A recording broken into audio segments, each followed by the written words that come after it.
ছাত্র আন্দোলনের সময় নিশ্চুপ থাকায় জাতীয় দলের দেশসেরা অলরাউন্ডার সাকিব আল হাসান বাংলাদেশের জনগণের রোষানলে পড়েছেন বেশ আগেই। সেই জের ধরে সরকার পতনের পর দেশে ফেরাটাই তার জন্য অসম্ভব হয়ে দাঁড়িয়েছে। নিরাপত্তার অভাবে ঘরের মাঠে সবশেষ সাউথ আফ্রিকা সিরিজেও খেলা হয়নি তার।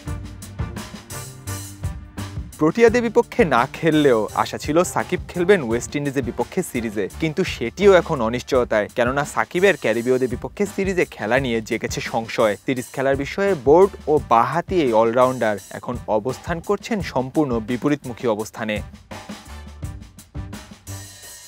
বাংলাদেশ ক্রিকেট বোর্ডের সভাপতি ফারুক আহমেদের সাফ কথা, দলের সাথে যেহেতু সাকিব অনুশীলনে নেই সেহেতু ওয়েস্ট ইন্ডিজ সিরিজে তার সম্ভাবনা খুবই কম। সরাসরি সাকিব খেলবেন না সেটা না বললেও ইশার ইঙ্গিতে অনেকটা বুঝিয়ে দিয়েছেন তিনি। সাকিবের ফেরার বিষয়টা তার উপরে ছেড়ে দিয়েছেন বিসিবির এই নতুন বস।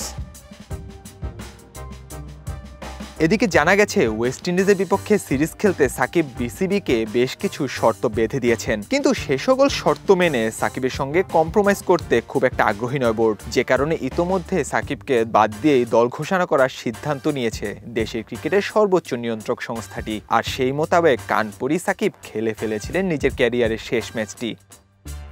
ওয়েস্ট ইন্ডিজ সিরিজের পরপরই দামামা বাজবে বাংলাদেশ প্রিমিয়ার লিগের আসন্ন আসরের। সেই আসরে সাকিব যে খেলবেন না সেটি অনেকটাই নিশ্চিত, কেননা তার নিরাপত্তার বিষয়টি এখনো বোর্ড কিংবা সরকারের পক্ষ থেকে চূড়ান্ত করা হয়নি। আর সেটি নিশ্চিত না হলে সাকিব যে দেশে ফিরবেন না সেটি বলার অপেক্ষাই রাখে না।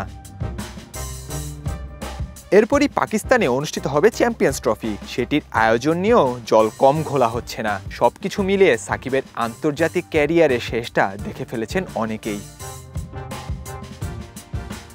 বোর্ড সাকিবের সঙ্গে নেগোশিয়েট না করলেও ভক্তরা চান সাকিব যেন দলে ফেরেন, দলে ফিরে নিজের পারফরমেন্স দেখিয়ে দলকে সেরা কিছু এনে দিবেন, এমনটাই আশা দেশের ক্রিকেট প্রেমীদের। এখন দেখার বিষয় সাকিব কি মাঠে ফিরবেন, কোটি ক্রিকেট ভক্তদের মাতাবেন নিজের ক্রিকেট শৈলী দিয়ে, নাকি তাকে অবসরে যেতে হবে ভারতের বিপক্ষে কানপুরে সেই হারের তিক্ত অভিজ্ঞতা নিয়ে। সব প্রশ্নের উত্তর সময়ই বলে দেবে, অপেক্ষা এখন শুধু সেই সময়টার। নাহিয়ান আরিফিন, নয়া দিগন্ত।